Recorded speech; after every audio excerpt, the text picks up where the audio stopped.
Hello, welcome to the Richly or Poorly Show. My name is Dr. Stephen Dawson, and I'm your show host. Thank you for joining me. Please visit shdawson.com/podcast and click on the link offer to learn about the Richly or Poorly Show. Please listen to, follow, and like the show on Apple Podcast, Spotify, YouTube, and wherever you listen. And please remember to leave the show a nice review. Please share the show with your friends. Send them the link to my podcast webpage and offer to help them set up their device to subscribe to the show. Thank you to the 6 streaming services that syndicate the Richly or Poorly Show. Thank you to the anonymous, individual, and contributor sponsors of the Richly or Poorly Show. I'm still looking for my first commercial sponsor. Finally, please continue to email your questions and comments about the show to service@shdawson.com. The show's motto is unmistakable. Richly is goodly. Please consider how you define the term good as we journey through life together in your pursuit of defining the term richly in your life. The plan for my presentations to you was to first establish a foundation of shared understanding between you, the listener, and me. Then, proceed to build on that foundation with subsequent episodes. I recommend that you review the 9 episodes between December 2nd, 2025 through January 27th, 2026 as you see fit to help you remember the foundation of our shared understanding as we proceed through each episode you hear in the coming weeks, months, and years. Last week, I presented on the topic of trust. I shared that trust must always exist between all team members for the team to achieve success in accomplishing the reason the team exists. I also shared that the topic of trust is one of the most painful topics I have encountered in my life. 2 weeks ago, I presented the first step to forming a team is to determine duration. Last week, I presented the second step to forming a team is to determine trust. Today, I will present on the topic of scope as the third step to forming a team. The work to determine scope is where most projects fail. The act of determining scope results in the purpose of the team's existence. If the scope changes, then the team formation process must start again from determine duration and then determine trust before a new scope can be determined. The term scope is a singular term. It is a noun. A noun states an attribute of a person, place, thing, or idea. Scope is the space for movement or activity, as it is the opportunity for operation. The term scoping is a singular term. It is an adjective. An adjective is a term that describes a noun. Scoping is an investigation or discussion to determine the effect a proposed policy or project would have on a community or a local environment. I started formal project management work in 1998. It was a proverbial train wreck. There was little to no understanding of project management in the organization where I worked. It was difficult to get all involved using the same terminology to work together to accomplish the project work we were assigned. I spent many following years in about a dozen organizations on literally hundreds of projects, ranging from a few $1,000s in budget to over $500 million in budget for each project.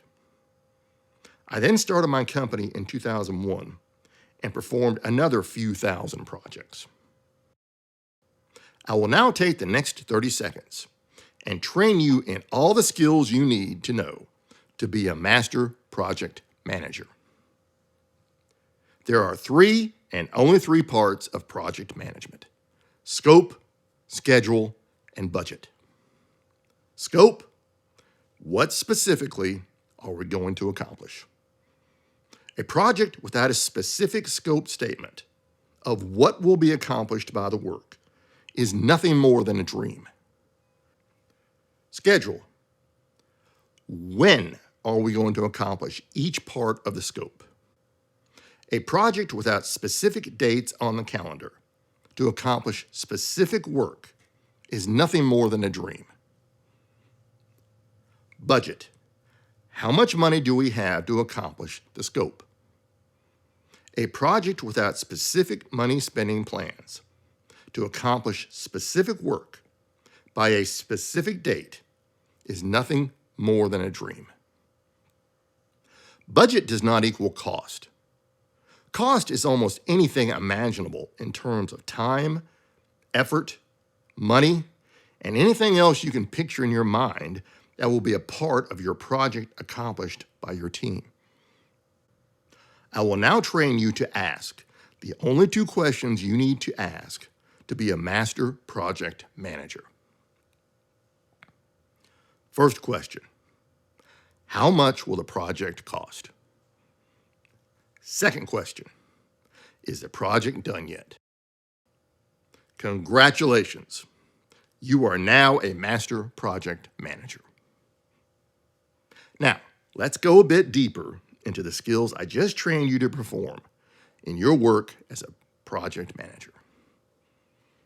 I said earlier in today's episode that the work to determine scope is where most projects fail.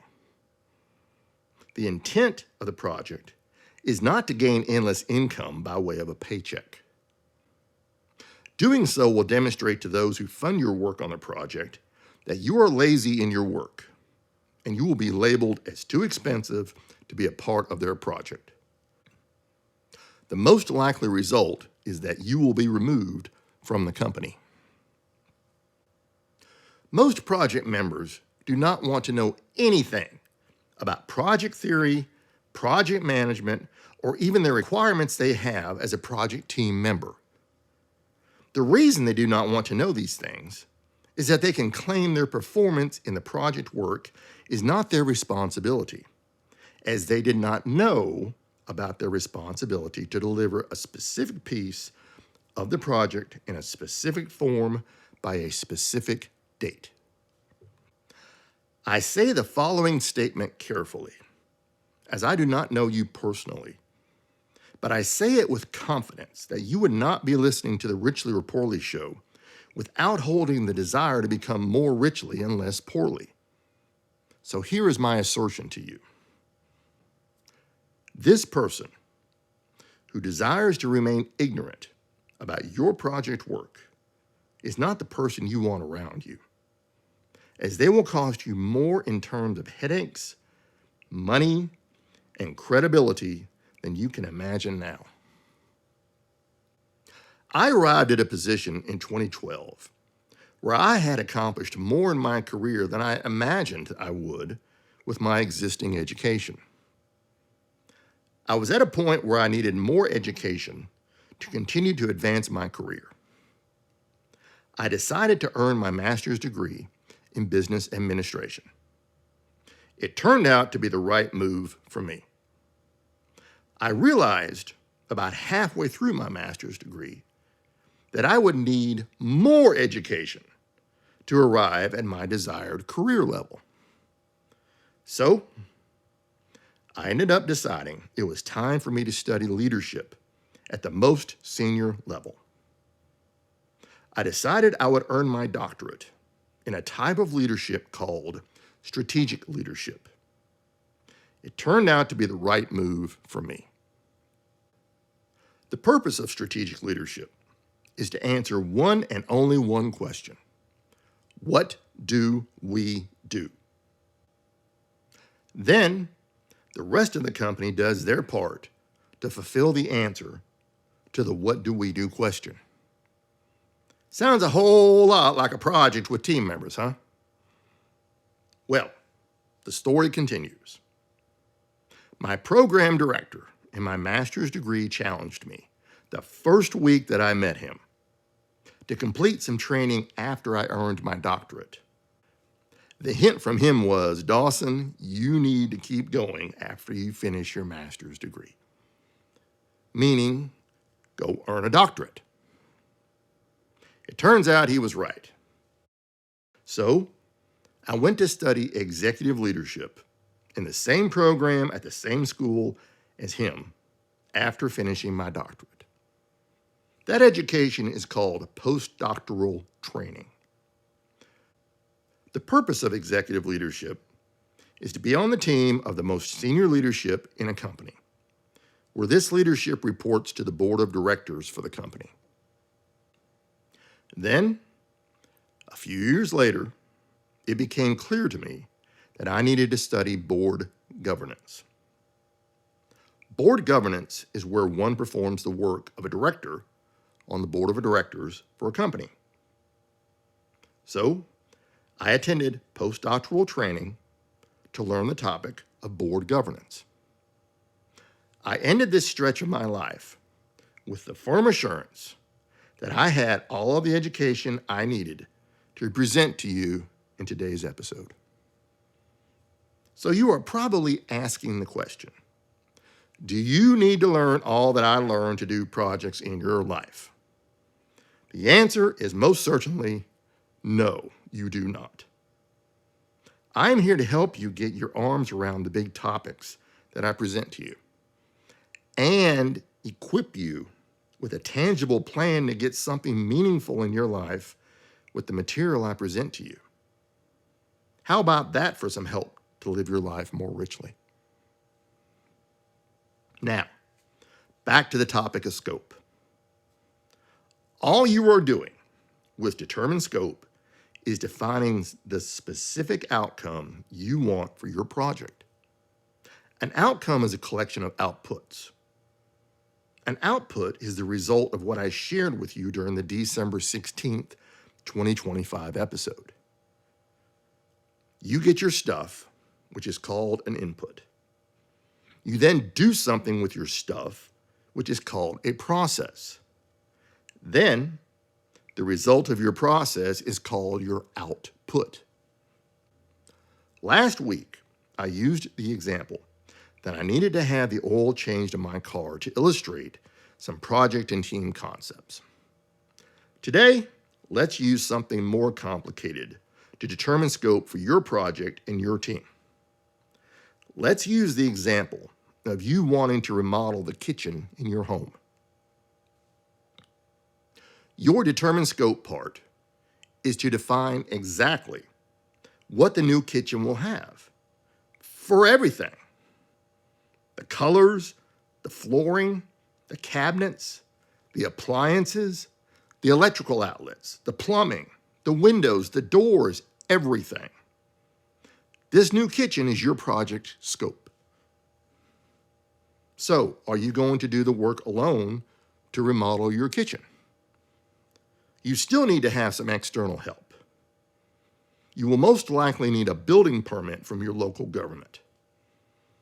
You will need to inform your homeowner's insurance provider of the work to ensure you have insurance to cover anything that may go badly during the work, like a fire, a water leak, or anyone being hurt during the work. You will need to feed those in your home while your kitchen is being remodeled, so having them working with you instead of against you will help the plan go smoother. Now, back to my education journey. The final requirement of earning a doctorate is called a dissertation. A dissertation is the demonstration of learning accomplished by the doctoral student before becoming a doctoral candidate. There are two and only two ways to accomplish a dissertation. First, one must discover something new to contribute to the human body of knowledge. New, as in no one has ever realized it before it was found. Second, one must take something already realized by humanity and add to it where the addition is new to the human body of knowledge. I decided to do my dissertation on project justification. Defining all costs imaginable and deciding to fund those costs is the purpose of project justification. I submitted my dissertation proposal to my school dean in a discussion. They, at first, were not sold on what I just shared with you. I then wrote the required 1/2-page statement to support why humanity needs to justify each project. My school dean was immediately in agreement with me. My dissertation was accomplished in 2 parts. The first part was the design and build of 3 original instruments to measure a company's ability to accomplish a proposed project scope, all supported by thousands of words of research to prove my instruments were viable to accomplish the work. The second part was to justify doing the work that was then proven as possible to accomplish by the company. The idea is being able to do something is not the same as doing it is the best move for the company. The reason to accomplish any project must be justified as contributing directly to help the company accomplish what the company's board of directors has tasked the company's executive leadership to deliver as outcomes. So, how do the folks at the bottom of the company benefit from project justification? They benefit by having executive leadership that first assures the company can deliver the proposed project scope, then can prove without a doubt the project is justified to be accomplished because the entire company will be doing what the board of directors requires of the company. This, my friend, is where life gets really good. Remember, richly is goodly.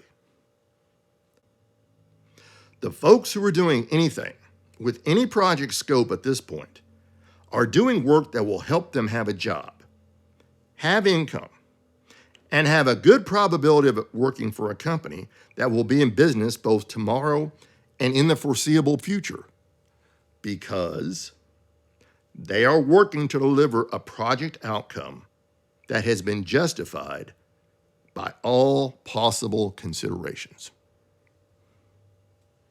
So, your kitchen remodel. I suggest you approach the work from the position of first determining that you can do exactly what you have for your project scope. Then, justify your kitchen remodel to yourself, as you are both the board of directors and executive leadership of your life. If you are convinced you can do the remodel, and you are convinced that remodeling your kitchen helps you be the person you want to be to live your life more richly, then get ready for next week's episode, where you will select your project's team members. Otherwise, I suggest you hold off on your kitchen remodel project until you are convinced you can do it and can sleep at night by having sold yourself on the idea that you should do it. Well, that's it for today. Richly is goodly. Thank you for joining me for this episode of the Richly or Poorly Show. I have enjoyed presenting to you today. Until the next episode, I hope you will be safe and join me next week. Until then.